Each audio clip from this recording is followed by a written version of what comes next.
Salut tout le monde, salut Catherine. Salut Pablo, salut à toutes et à tous. Petit débrief politique de la semaine avec deux sujets.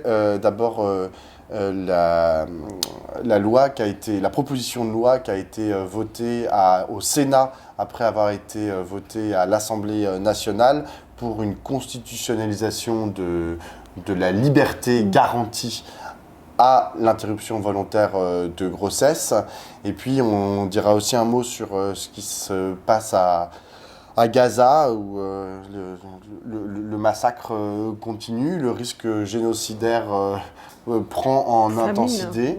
Il y a une famine de masse, toujours l'impossibilité pour l'aide humanitaire de rentrer dans la bande de Gaza. On reviendra là-dessus et sur les conséquences politique et en matière de relations internationales que ça crée. Mais d'abord, donc, l'IVG, une victoire, indubitablement, pour le mouvement féministe. Peut-être éviter que ce soit le mec qui en parle en premier. Bon, je t'en prie. Mais c'est toi qui parles en premier. Non, mais vas-y. En général. Oui, c'est vrai.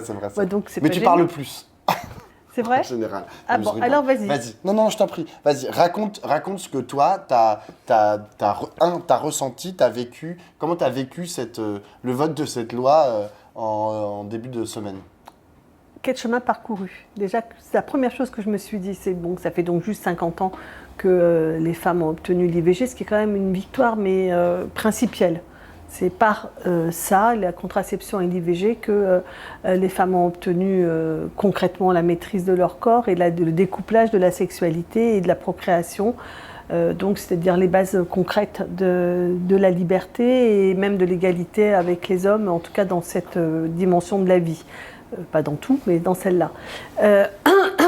Donc, il y a 50 ans, quand la loi avait été votée, alors on se souvient qu'elle a été votée par les voix de la gauche et pas par les voix de la droite, c'est-à-dire que s'il n'y avait eu que la droite, la loi n'aurait pas été adoptée, et qu'elle avait été adoptée que pour 5 ans.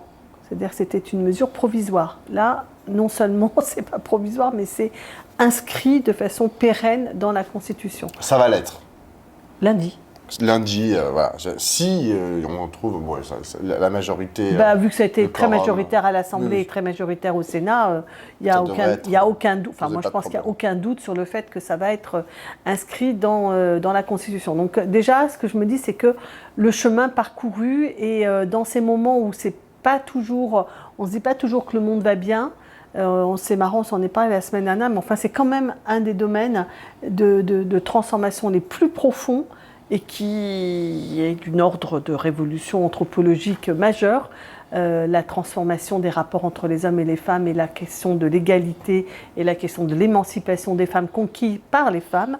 Voilà, je trouve que c'est une pierre de plus dans cette marche en avant et que on ne le dira jamais assez, que ce mouvement social, c'est la grande révolution du XXe siècle qui se poursuit et qui se développe encore aujourd'hui. Ça, c'est le premier point. Mais le deuxième point qui m'intéresse plus, c'est qu'au fond, évidemment que cette loi, l'inscription dans la Constitution, c'est fondamentalement un acte symbolique, puisque ça ne va pas régler tous les problèmes d'accès réel et effectif à l'IVG. On sait que Bruno Le Maire et ses grands ciseaux sont en train de taper partout, et que déjà, il y a le planning familial a donné ses chiffres, 130 centres d'IVG qui ont fermé en 15 ans, et que les menaces d'une façon générale sur les soins et la santé, avec l'approche comptable qui se poursuit, menacent potentiellement cette liberté garantie aussi. Donc c'est pas ça que ça change. Par contre, ce que ça change, et c'est ça que je trouve essentiel de retenir, c'est que c'est un coup de chapeau et un coup de main porté au grand mouvement planétaire des femmes.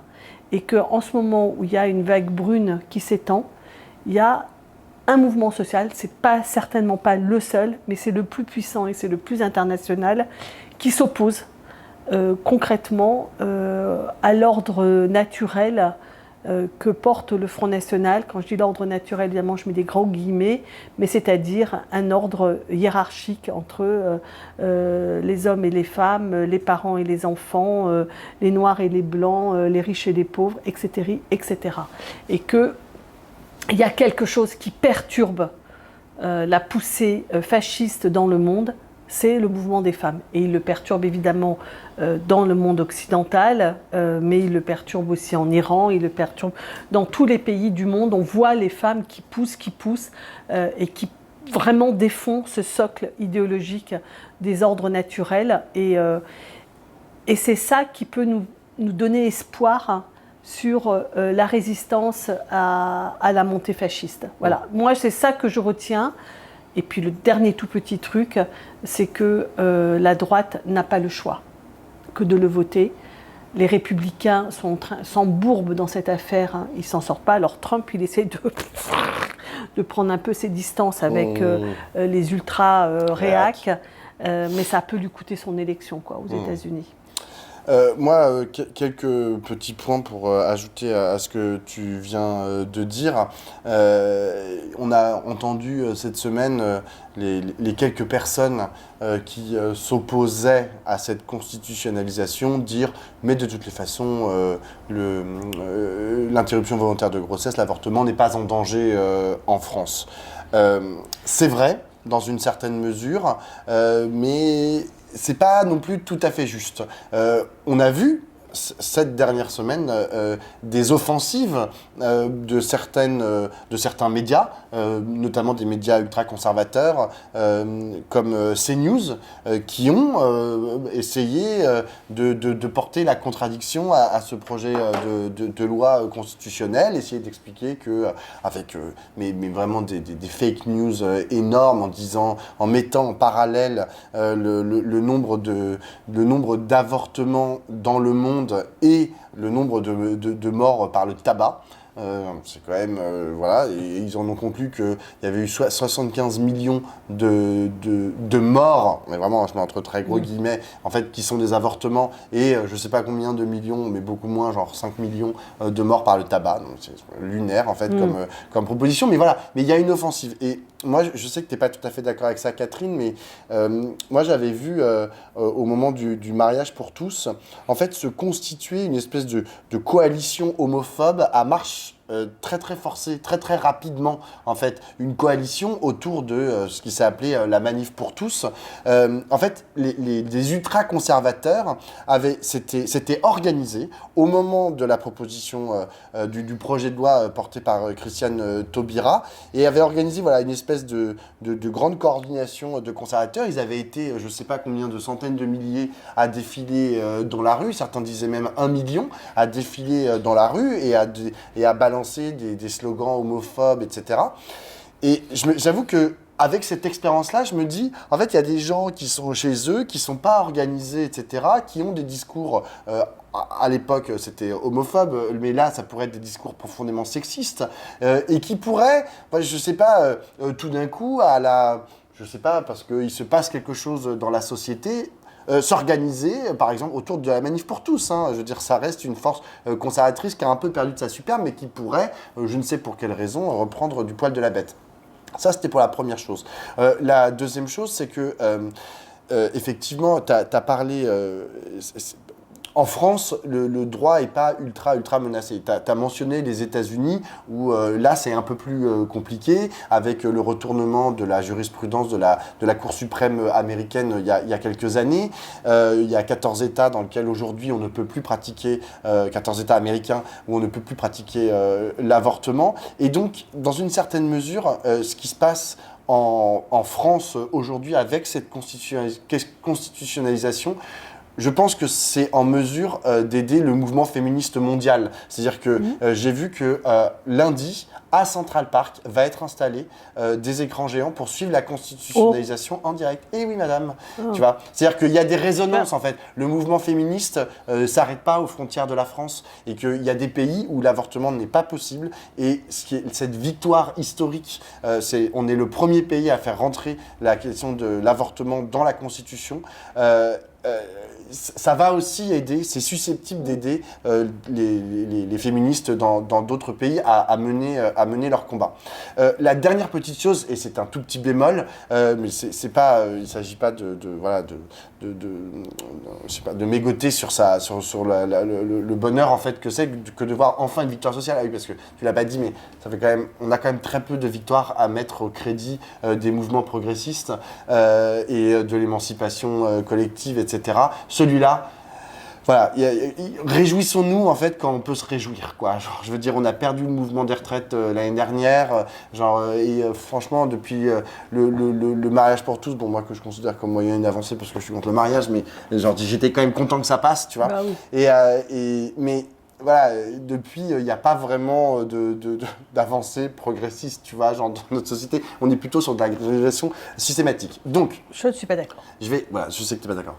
Mais c'est vrai que nos droits font plutôt que se contracter. Mais mais tu sais que je ne suis pas d'accord. Je sais que tu n'es pas d'accord. Et donc, j'ai quand même, genre voilà, il y a quelques petits bémols. C'est vrai que le mot, ça a été pointé dans un communiqué du syndicat des avocats de France qui disait, en gros, c'est vrai que le mot liberté, alors ils ont rajouté liberté garantie, mais liberté garantie, ce n'est pas un droit fondamental. C'est-à-dire que certains juristes auraient préféré que soit inscrit le droit fondamental à l'interruption volontaire de grossesse et pas le concept de liberté, qui est un concept un peu plus mou.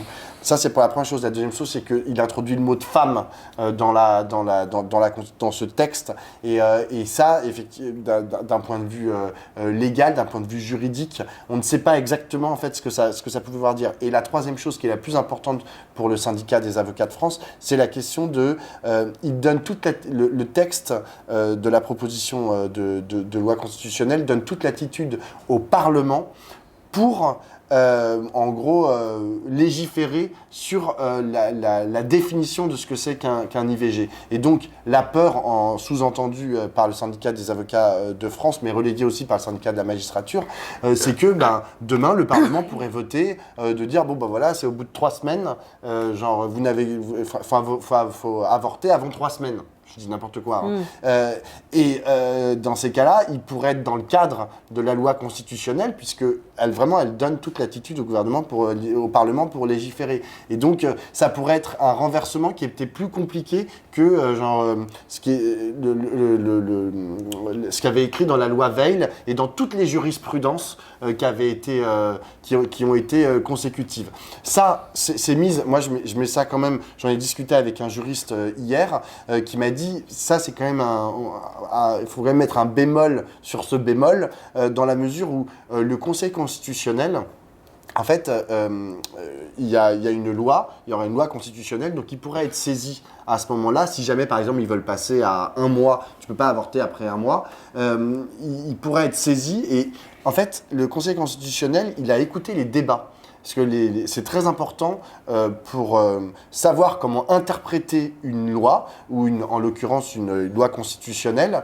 Le Conseil constitutionnel va écouter ce qui s'est dit dans les débats pour voir quelle était l'intention du législateur à ce moment-là. Or, l'intention du législateur, très clairement, quand moi j'ai écouté les débats à l'Assemblée et au Sénat, il n'est pas en fait de diminuer les droits de la femme à avorter.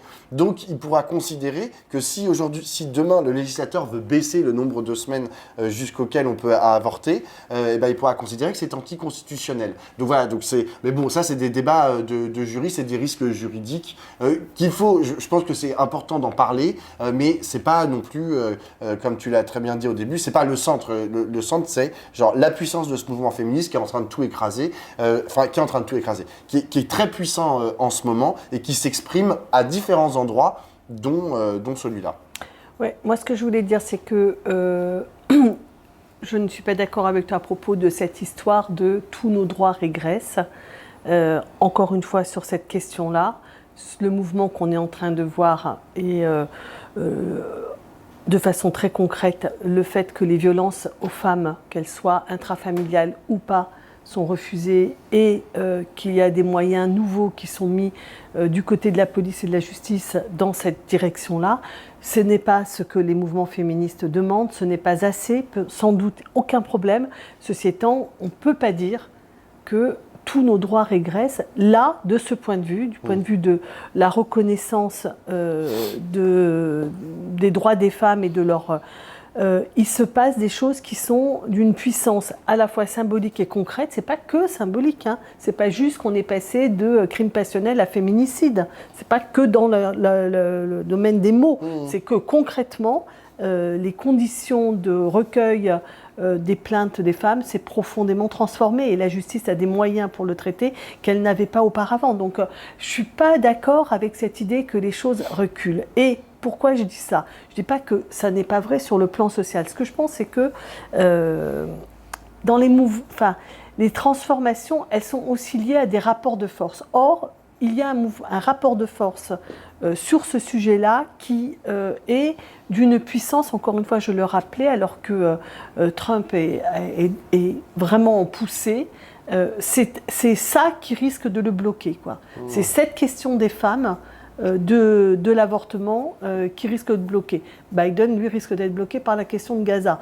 Donc, ce que je veux dire, c'est qu'il y a des mouvements de société qui sont extrêmement puissants et qui ont des effets politiques. Merci Bertrand Badi. C'est ce que prêche Bertrand Badi. Non, c'est pas ce qu'il prêche, c'est comme ça qu'il l'analyse. C'est comme ça qu'il l'analyse, oui, il ne le prêche pas, il l'analyse. Oui. Non, mais c'est la vérité. Oui, voilà. La puissance des sociétés. Mais oui, et en l'occurrence, quand des transformations, encore une fois, d'ordre des mutations qui secouent des millénaires, qu'il y ait des soubresauts, qu'il y ait même des reculs, qu'il y ait la manif pour tous et tout le bordel, tout ça c'est certain. Mais ce sont des aléas de l'histoire qui n'entachent pas le fond de l'affaire, sont des mouvements réactionnaires au sens propre du terme, qui réagissent et qui se braquent. Mais l'histoire, elle est faite. Enfin, en tout cas, en France, on en est là, et je ne vois pas comment il est possible, et c'est même d'ailleurs pour ça que Marine Le Pen fait profil bas sur le sujet. C'est-à-dire que j'ai dit tout à l'heure que je pensais que le mouvement féministe était un des mouvements sociaux les plus importants dans le monde pour résister à la montée fasciste. Et en France, elle le sait. Donc elle descend, elle fait camembert quoi, sur le sujet, tu vois. Voilà, c'est que... bon.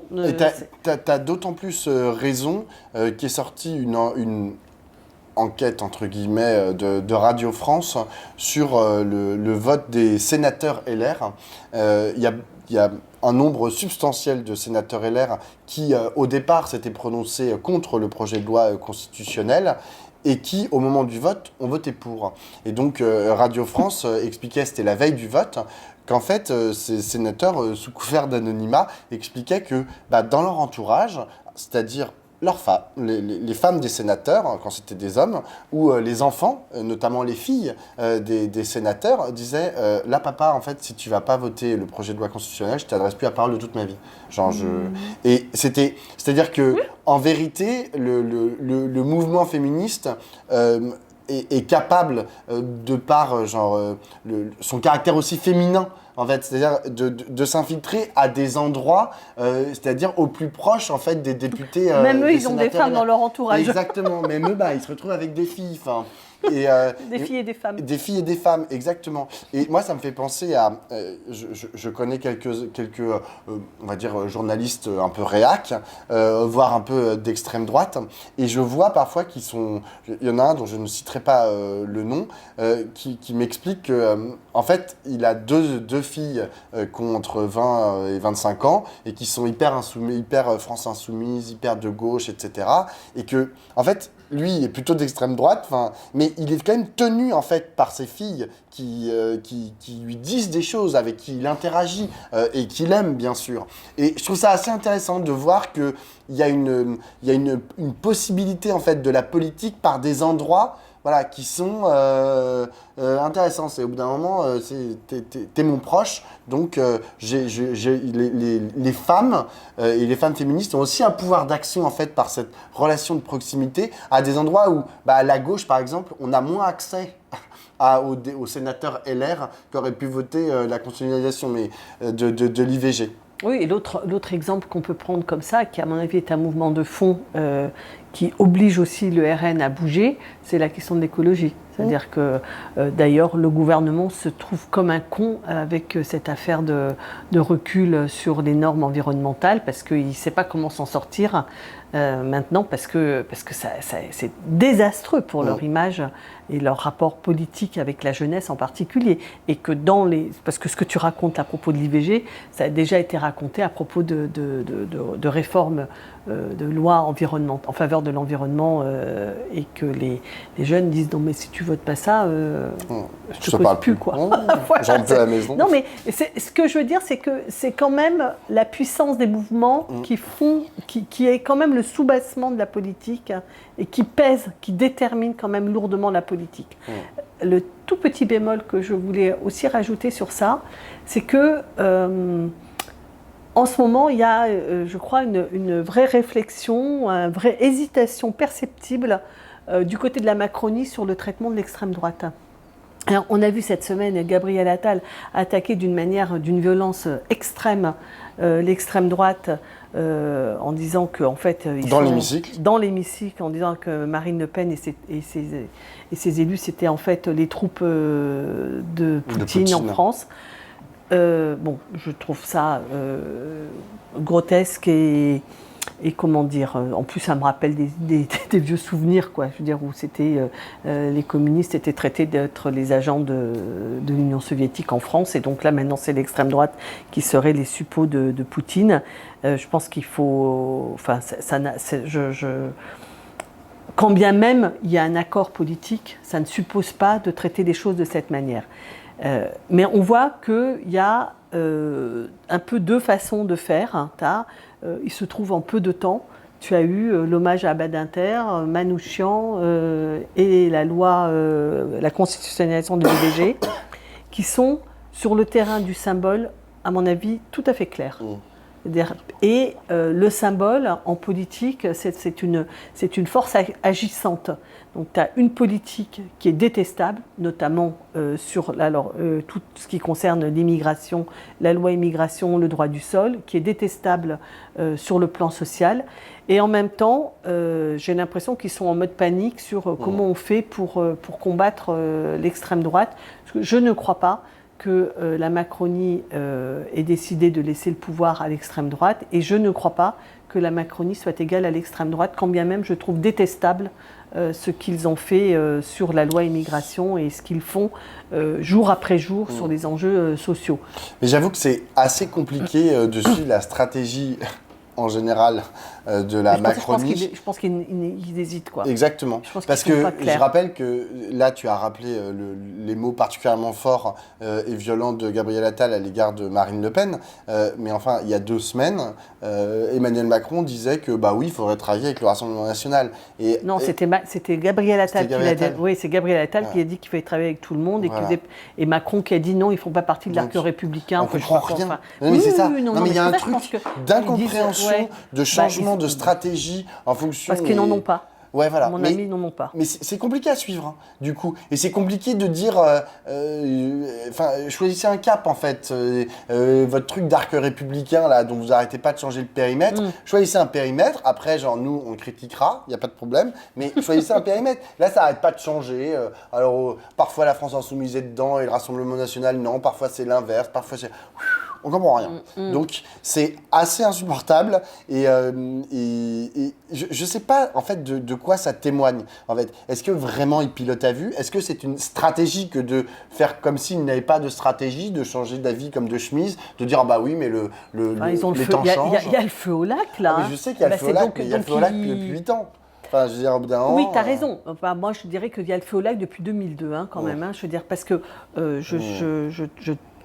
j'en veux beaucoup à la Macronie et de ne pas avoir de stratégie et d'alimenter les idées d'extrême droite par plein d'aspects, y compris en acceptant leur notabilisation, etc. On ne peut pas dire qu'on soit carré de notre côté sur comment on fait pour contrecarrer la poussée de l'extrême droite, parce qu'en fait là on ne touche pas terre. Bien sûr. Les sondages qui sortent là, il y en a un hier qui est sorti, la Macronie a fait 18. Le RN tout seul fait 30, c'est-à-dire que quand tu rajoutes Dupont-Aignan et Zemmour et Marion Maréchal, tu es autour de 40. mais surtout, c'est qu'il c'est 18-30, c'est énorme. Mais par ailleurs, comment te dire, on n'a pas vraiment le sentiment que de notre côté, on n'apparaît pas comme une alternative ni à Macron, mais ni même une opposition tout à fait, calée sur la façon de contrebattre le Front National. Évidemment, il n'y a aucun doute sur le fait que tout le monde était vent debout contre la loi immigration. Ça a été absolument évident, que tout le monde était content que Manouchian rentre au Panthéon, ça c'est évident. Voilà. Mais au fond, c'est pas ça qui suffit à faire reculer le Front National. Et comment on va faire ? Pour l'instant, je pense que la Macronie sont dans le jaja, mais nous, on n'a pas au moins cet aspect de compromission. Au moins, on a le cul propre. Je veux dire, la gauche ne se compromet pas. Ça ne prouve pas pour l'instant qu'elle réussisse à le faire reculer. Donc, bon. Deuxième sujet qu'on voulait aborder, la question de ce qui se passe à Gaza. Je veux dire, le constat est sans cesse plus alarmant. Il y a quelques jours, Libération, c'est le 29 février, mettait en une 30 000 morts à Gaza. Le Pentagone, parce que ils ont mis 30 000 morts à Gaza et immédiatement, vous avez toute une partie du champ médiatique et politique de dire « Ah mais c'est les chiffres du Hamas, on ne connaît pas ces chiffres, c'est invérifiable, donc vous faites de la fake news, je sais pas quoi. » Et c'est ridicule. Ouais, non mais franchement, ridicule. Non mais les mecs, ils ont pris les immeubles sur la tête, ils sont pas morts. Non mais enfin. Ridicule. Et d'ailleurs, je pense qu'il y a des sources, des communiqués de l'ONU qui expliquent que, a priori, 30 000, on est plutôt sur la fourchette très très basse. C'est ce que j'allais dire. De l'estimation. Évidemment. C'est absolument terrible. Et hier, le Pentagone américain lui a parlé de 25 000 morts. Toujours en disant qu'il reprenait les chiffres du ministère de la Santé du Hamas. Donc c'est des chiffres à la fois à prendre avec c'est intéressant que tout le monde se batte là-dessus. Évidemment, c'est des chiffres à prendre avec des pincettes. C'est une organisation, nous en tout cas tous les deux, qu'on qualifie de terroriste. Mais ce qui ne veut pas dire, ce n'est pas parce que c'est une organisation terroriste que tout ce qu'elle produit serait nécessairement faux, etc. Lorsque, je sais pas moi, les mollahs iraniens, en gros, produisent un communiqué, sortent des statistiques, bien sûr qu'il faut les prendre, il faut faire attention à ce qu'ils produisent, mais ça ne veut pas dire que c'est complètement faux. C'est un truc, quand Vladimir Poutine dit quelque chose, il dit voilà, il y a eu tant de mille morts ou je ne sais quoi. On ne dit pas que c'est faux. Je vois pas la différence que ça pourrait faire entre 25 000 et 45 000. On est bien d'accord. Ou 15 000 ou 100 000. Voilà, on est d'accord. C'est abominable. C'est abominable. Voilà, c'est que cette bataille des chiffres me paraît complètement déshumanisée, déshumanisante. Moi, je trouve ça totalement écœurant. Je suis là, on parle de femmes, d'enfants, de civils. En fait, l'extrême majorité de ces morts sont des civils, des gens qui ne font pas partie d'organisations militaires ou je ne sais quoi. C'est ça qui est absolument terrible. Il y a un autre événement, après je te laisse la parole, qui a eu lieu cette semaine, c'est l'attaque par des militaires de Tsahal, de l'armée israélienne, d'une collecte, d'une distribution alimentaire à Gaza, dont on a les images, elles ont tourné sur les chaînes d'information en continu et sur les réseaux sociaux. On voit les gens qui se rassemblent parce qu'il y a de l'aide alimentaire qui a réussi par miracle à arriver au milieu et l'envoi c'est horrible. Et on voit ça avec une caméra vue du dessus. C'est horrible. Honnêtement, il y a eu plus de 100 morts. Des centaines de blessés. 700 blessés, j'ai compris. En fait, c'est quoi cette histoire ? Maintenant, on attaque... mais ça fait plusieurs fois. Moi, je me souviens, même au tout début, il y avait des humanitaires qui disaient l'armée israélienne attaque des fils de boulangerie. Je veux dire, les gens, ils font la queue à la boulangerie et on les mitraille, quoi, des femmes et des enfants. Je veux dire, la question de est-ce que c'est 15 000, 30 000 ou 50 000 ou 100 000 morts, combien de victimes, etc.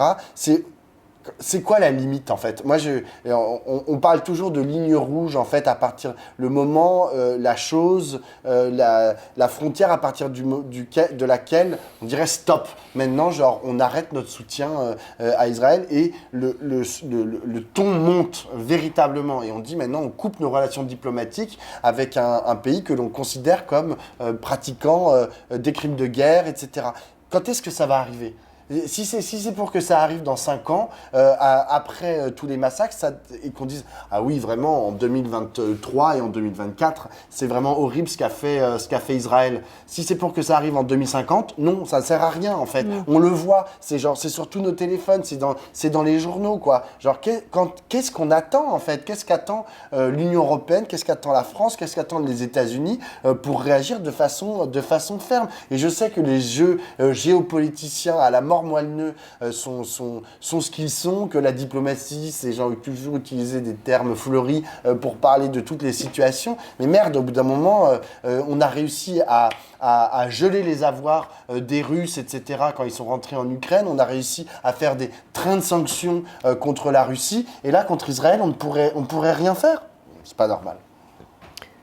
Tu vois, à propos de tout va mal et tout recule, s'il n'y avait pas ces réseaux sociaux, s'il n'y avait pas cette possibilité de s'informer, de faire passer l'information au-delà des grands canaux de la télévision et de la radio, on ne le saurait peut-être pas, parce que je ne peux pas vraiment dire que ça fasse la une des grands journaux, information en continu ou traditionnelle. Donc, tu vois, ça fait partie aussi à propos des sociétés qui ont du poids. Elles ont aussi du poids parce qu'elles ont des outils qui leur permettent de s'exprimer ou de s'informer par-delà l'officialité de l'information. Moi, ce que je pense, c'est que la guerre, c'est pas la vengeance, quoi. Et là, on est vraiment devant de la vengeance. On a passé complètement. L'armée, c'est pas normalement une bande de sauvages, quoi. C'est-à-dire que y a des objectifs de guerre, il y a des crimes de guerre. Enfin, c'est quelque chose qui est circonscrit. Ça tue des hommes, donc il n'y a aucune question. Ça détruit des pays, des bâtiments, des infrastructures, etc. Donc c'est tout à fait, comment dire. Ça peut pas être banal, la guerre, c'est tout à fait évident. Mais là, ce que l'on voit, ce n'est pas la guerre. Là, c'est pas une guerre, ce qui se passe. C'est un déferlement d'inhumanité, de haine, dont on ne voit pas comment on va s'en ressortir. Parce que je ne sais pas pourquoi d'un seul coup me vient ce parallèle avec la guerre d'Algérie. Souvent, on a su ça, que les jeunes conscrits qui ont été envoyés en Algérie n'ont pas parlé de la guerre d'Algérie. Ça a été très très long. Il y a Bertrand Tavernier qui avait fait un film où il avait réussi à faire parler quelques anciens d'Algérie, parce qu'en fait ils ont fait des choses épouvantables. On leur a fait faire à ces jeunes hommes en Algérie des tortures, des massacres, des choses ignobles et inhumaines, et qu'ils ne pouvaient pas dire et qu'ils ont enfoui en eux. Ce qui est en train de se passer là, c'est que ces jeunes Israéliens qui font des choses ignobles, comment ils vont en sortir? C'est une société qui va être gangrénée par l'horrible, la honte, la déshumanisation totale. Enfin, c'est affreux ce qui se passe. Franchement, c'est affreux pour Gaza, parce que alors, bon, évidemment, maintenant c'est un tas de ruines. C'est 2 millions de personnes qu'on est en train d'affamer. Enfin, c'est quelque chose que moi je n'ai jamais vu, je n'ai jamais connu ça. Et c'est fait par une armée et un État.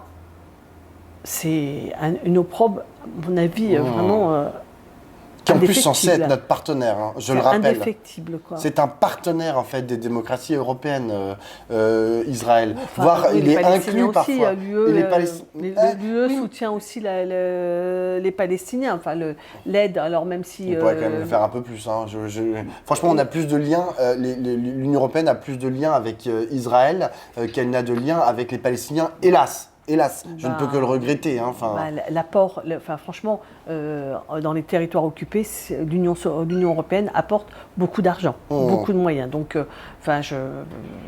je veux dire, on peut trouver que c'est pas assez, etc. On peut trouver surtout que sur le plan diplomatique, là, Borrell vient un peu de se secouer les puces en disant que c'était totalement ignoble ce qui se passait. Je pense que là, on est en train vraiment de passer toutes les caps, toutes les bornes, et qu'il va peut-être, je l'espère, se passer enfin quelque chose. Parce que, mais des trains de sanctions, oui, je ne comprends pas. Non mais franchement, en Russie, on a gelé tous les avoirs, les machins. Toutes les semaines, on avait le Parlement européen qui était là. Ouais, on a fait un nouveau train de sanctions, tu avais des dizaines de mesures, etc. Enfin, je veux dire, en plus, on les a, c'est dans notre arsenal. Pourquoi est-ce qu'on ne le fait pas à l'égard d'Israël ?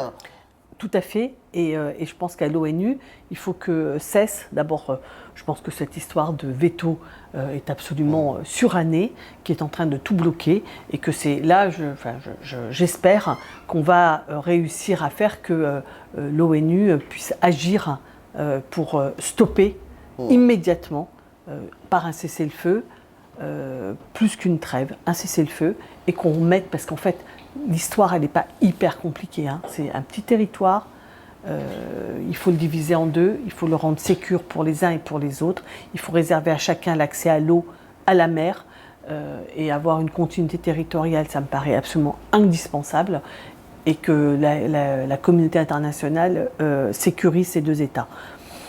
Bon, c'est pas très compliqué comme histoire, surtout qu'il y a des bases internationales, je veux dire au sens que l'idée qu'il faut deux États, en dehors d'Israël, il n'y a quand même pas grand monde, enfin Israël, le gouvernement d'extrême droite de Netanyahou, pas grand monde ne conteste ce point de vue. Quoi.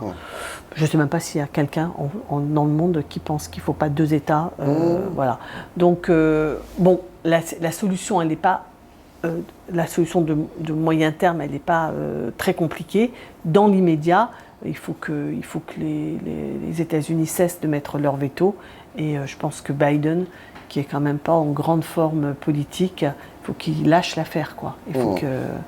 Il faut qu'il mette en œuvre les sanctions. Le problème, c'est que chaque jour qui passe, chaque semaine qui passe, d'inaction, son lot de souffrance et de mort à Gaza, quoi. C'est cauchemardesque. Hein. Abominable. Bon, eh bien, sur ce, à la semaine prochaine.